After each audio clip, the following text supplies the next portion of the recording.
My obsession is to play forward as a midfielder. This is what I've always loved, because I love to attack and I like to have the ball, in the final third, which is where you win games. Cesc Fàbregas is turning Como into something genuinely dangerous. This is the same Como that were playing in Serie B just a couple of seasons ago, and now they're sitting with Serie A's best. They've already shown they can rise to the occasion when it matters most. They ended a 73-year wait to beat Juventus in the league, and it wasn't a smash and grab either. It looked planned, deliberate, coached. How would you define your coaching philosophy? Well, as I said, the style of play is clear. I know exactly in my head what would be the perfect game for 90 minutes. No, I mean, obviously winning the final result. Then there's the statement performances, like that 6-0 demolition of Torino, Como's biggest Serie A win in their history. But here's what should worry the rest of the league. The form didn't come out of nowhere. Earlier in the season, they put together an 11-match unbeaten run. This has been building game by game with clear patterns emerging. Then came February 10th, 2026.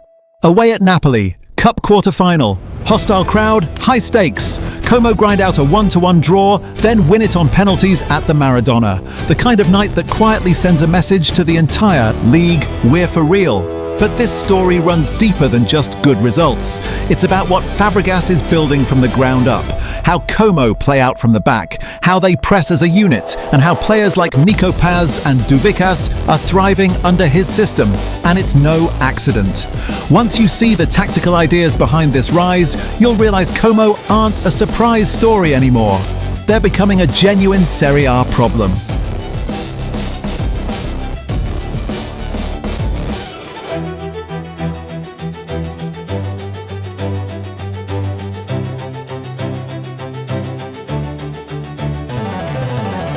Cesc Fàbregas didn't walk into Como with big promises or flashy announcements.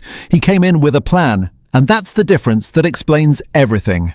On July 1st, 2023, just weeks after hanging up his boots, Fàbregas quietly joined Como as head coach of the U19 and B teams. This wasn't just a ceremonial role or a gentle introduction to management, it was strategic. These youth roles are where a club's DNA gets built, where you teach principles before you chase results. His job wasn't to grab headlines, it was to build habits, how players should position themselves when building attacks, how to create passing options, how to press as a coordinated unit instead of individual sprints, how to read space before the ball even arrives. Basically, he started teaching Como how to think the game. I think the message is clear. We are here to keep winning games, to keep growing as a team, as a club. And that's it. That foundation becomes crucial when the first big moment arrives. On November 13th, 2023, Como sacked Moreno Longo, and Fàbregas stepped up as interim first-team manager. At the time, he didn't even have his UEFA Pro license yet. The club needed special permission just to appoint him. But what happened next shows you why they trusted him anyway. In 6 matches, he won 3, drew 2, and lost 1, lifting Como from 7th place to 3rd in Serie B. This wasn't just a typical new manager bounce fueled by emotion. It was immediate organisation, cleaner build-up play, smarter defensive positioning, and a team that looked less chaotic and more purposeful. When Ozian Roberts took over as caretaker manager in December 2023, here's what's important. Fàbregas didn't leave. He stayed embedded with the first team, still shaping training sessions, tactical approaches, and player development. Ocean is fantastic. I mean, I'm learning a lot from him. He's a great experience and a great person to have around. He's like a mentor, you know. That continuity often gets overlooked, but it's the thread that connects promotion to everything that came after. By May 10th, 2024, Como had secured automatic promotion, finishing 2nd in Serie B. Most promotion stories get framed around momentum and passion. This one was about everyone being on the same page. The squad already understood the style of football they were being asked to play because those ideas had been planted months earlier before the pressure kicked in. Then came the moment that officially locked in the vision. On July 19, 2024, just days after enrolling in the UEFA Pro License course, Como appointed Cesc Fàbregas as head coach on a 4-year contract. That length isn't just paperwork. Clubs fighting for survival don't hand out 4-year deals. Clubs building something bigger do. Como weren't buying short-term safety. They were investing in a complete football philosophy and giving it the time needed to take root. To understand why this approach works, you need to understand who Fàbregas was as a player. He was never the fastest or the strongest. His superpower was control. Across every elite environment he played in, Arsenal, Barcelona, Chelsea and Spain's national team, his role stayed the same. Control the tempo, fine the free man and turn one simple pass into a total shift in momentum. His trophy cabinet includes league titles, European silverware, and a permanent place in Spain's golden generation, capped by that assist for Iniesta's winner in the 2010 World Cup final. That playing style matters because it translates directly into his coaching. My obsession is to play forward as a midfielder. This is what I've always loved because I like to attack and I like to have the ball. Fàbregas doesn't coach through passion speeches first. He coaches through understanding. His teams are designed to recognize where the advantage is going to appear before it actually does. That's why Como don't just keep possession. They keep it with a purpose. They don't just press. They press with proper spacing and cover behind them. They don't force moments. They create the conditions for them. Which brings us to year one in Serie A. In 2024/25, Fàbregas' first full season as permanent head coach, Como finished 10th, their best top-flight finish since 1987. On paper, that looks like a solid mid-table season, but context changes. Everything. Mid-table can mean two very different things. It can mean you barely survived, or it can mean you laid the foundation. That first season was about testing the system under real pressure. Could Como build from the back when facing elite teams? Could they press without getting torn apart by top-level attacking movements?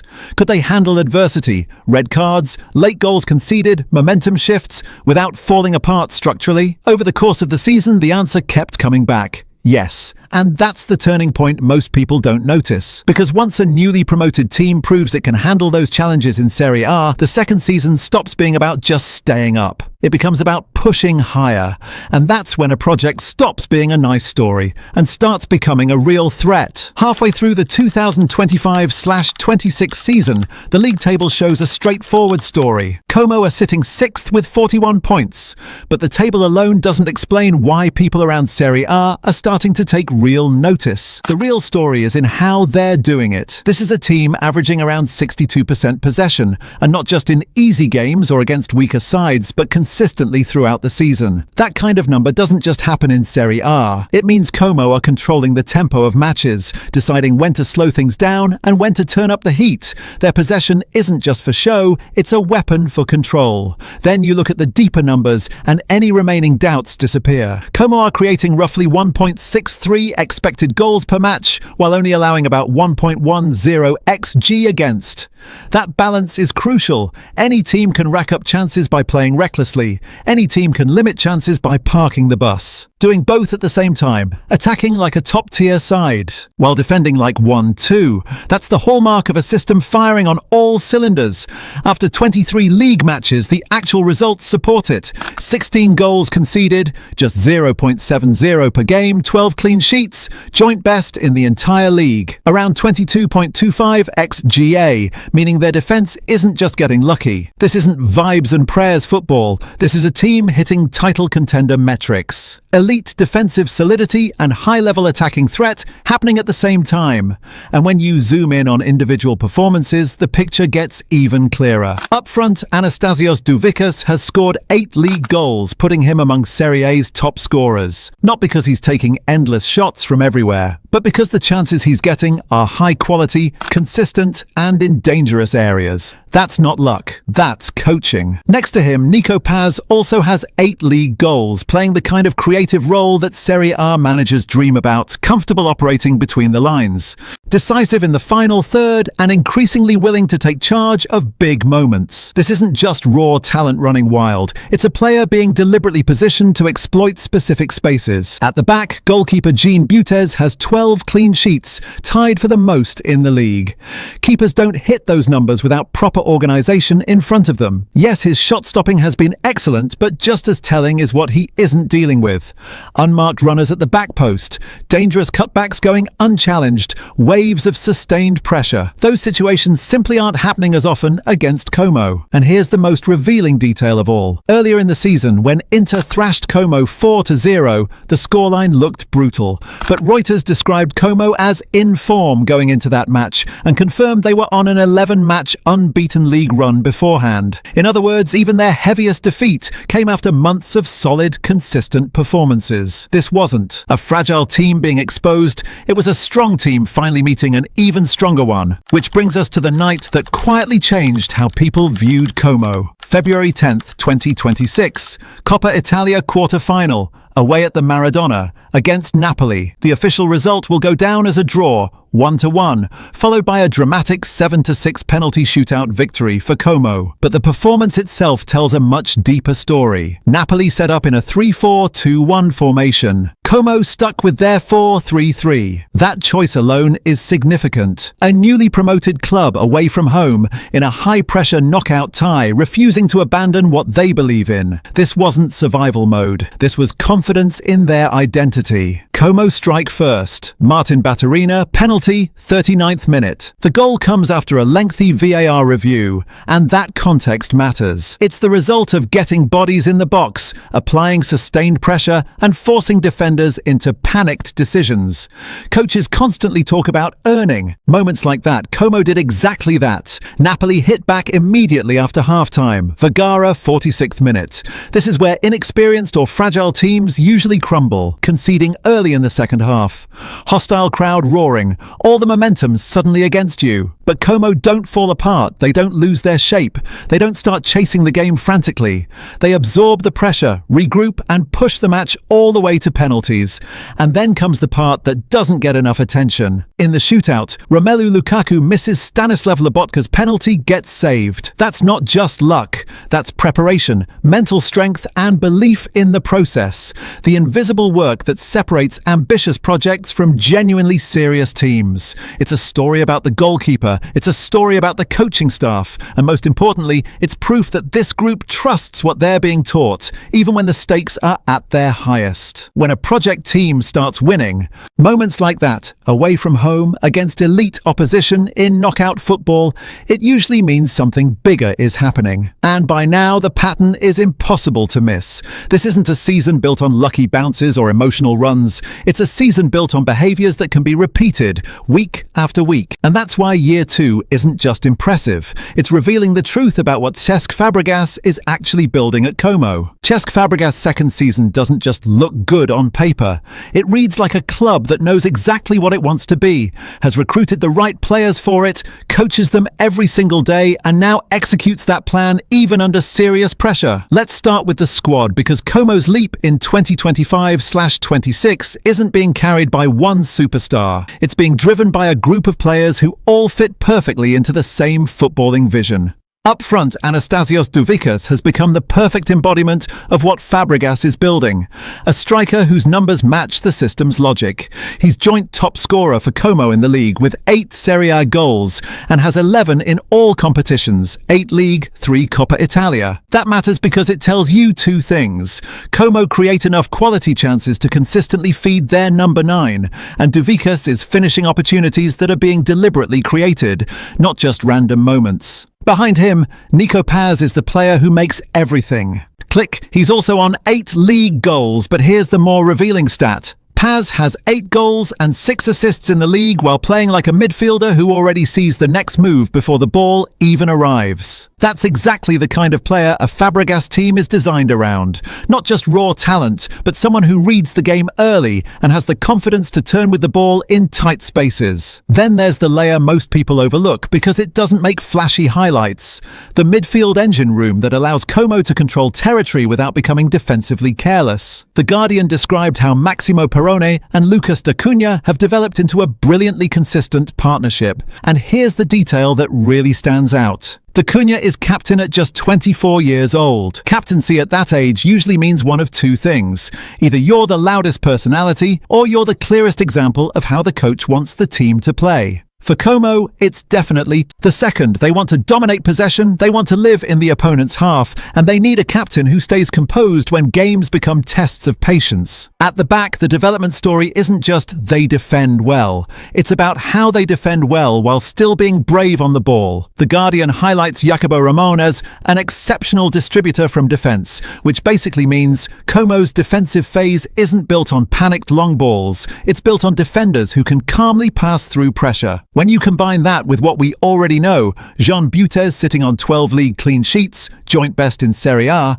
you start to see the complete picture. Keep the ball long enough to dictate the match, but when you lose it, you're organised enough that your goalkeeper isn't under constant siege. And this is where Martin Batterina becomes such a key part of the story. Como's goal charts have him on 4 Serie A goals already, and The Guardian noted swaggering January where he produced 3 goals and 3 assists in just 4 games. That's not just a hot streak, that's a player stepping up his level within a clearly defined role. When young creative players start producing in bursts like that, it usually means the coach has found them specific, repeatable situations. Same spaces on the pitch, same angles to receive the ball, same passing options available. Now let's zoom out to the tactical identity, the actual on-field behaviours that tie all these individual talents together. Como's base formation is often listed as 4-3-3, but the shape on paper isn't what matters. What matters is what that shape creates, a constant hunt for the free man, usually by pulling opponents toward the ball and then exploiting the space they just vacated. Tactical analysis outlets describe Fabregas Como as a team built around organised build-up play,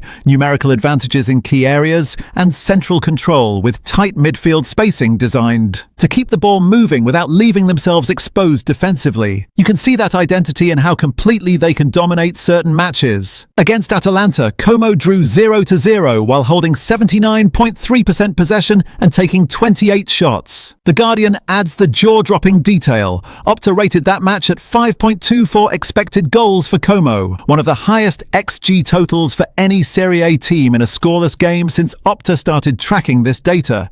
That's not just they had the ball a lot. That's they created a shooting gallery and still had the composure to keep pushing without losing their structure. This is also where Como's pressing becomes clear. They don't press like a team trying to win a physical battle. They press like a team trying to win back the ball in dangerous positions. The Guardian notes Batterina's pressing helping Como win the ball high up the pitch against Atalanta, then immediately feeding Duvicas with through balls from advanced areas, which is exactly what intelligent pressing should do. Win possession high enough that your next action is immediately threatening, but organised enough that you're not vulnerable if you don't win it. And when Como do finally get exposed, when they meet a team strong enough to exploit even the smallest mistakes, that defeat actually proves their quality rather than undermining it. When Inter beat them 4-0, Reuters pointed out that Inter were the first team to score more than 1 goal against Fabregas Como that season, and that the match ended Como's 11-game unbeaten league run. Even in defeat, the story is this. It took Inter at the San Siro playing at their best to make Como look ordinary. Now let's place all of this in the wider Serie A context, because 2025/26 is not an easy league to just play nice football in. This is a season where the coaching quality is absolutely elite. Serie A's managerial lineup includes Massimiliano Allegri at Milan, Christian Chivu at Inter, Antonio Conte still leading Napoli, and Luciano Spalletti taking over Juventus. That's not just big names. That's 4 completely different elite football philosophies competing in one league. Positional control, devastating transitions, organised pressing, and tactical flexibility. In that kind of environment, a newly promoted club isn't supposed to have one of the clearest playing styles in the entire division. Yet the Guardian's assessment is blunt. Como have one of the strongest identities in Serie A, built through recruitment that prioritises technically gifted players who are comfortable keeping possession and dictating terms against almost anyone. And that's why Como's numbers carry extra weight. Because in Serie A, opponents don't just let you play your game. They study you. They set traps for your build-up. They deliberately slow games down. They try to rattle your young players mentally. If you're still producing this level of control and still developing multiple young talents at the same time, it's rarely just a lucky run. It's a proper foundation. Finally, that's why the Napoli victory carries so much meaning when you connect it to everything we've discussed. Como didn't just knock Napoli out. They reached a Coppa Italia semi-final for the first time in 40 years, and they did it on a stage where pressure usually exposes teams that aren't ready. What Cesc Fàbregas is building at Como isn't a hot streak. It's a blueprint. In a league full of tactical masterminds and storied clubs, his team controls matches with intent, presses intelligently, and turns players into decision makers. That's why scouts, rival coaches, and analytics experts are no longer asking if he'll manage a top club. They're asking when. And every week Como execute this vision, it doesn't just lift the club, it accelerates Fabregas into the conversation for elite managerial jobs faster than almost anyone predicted.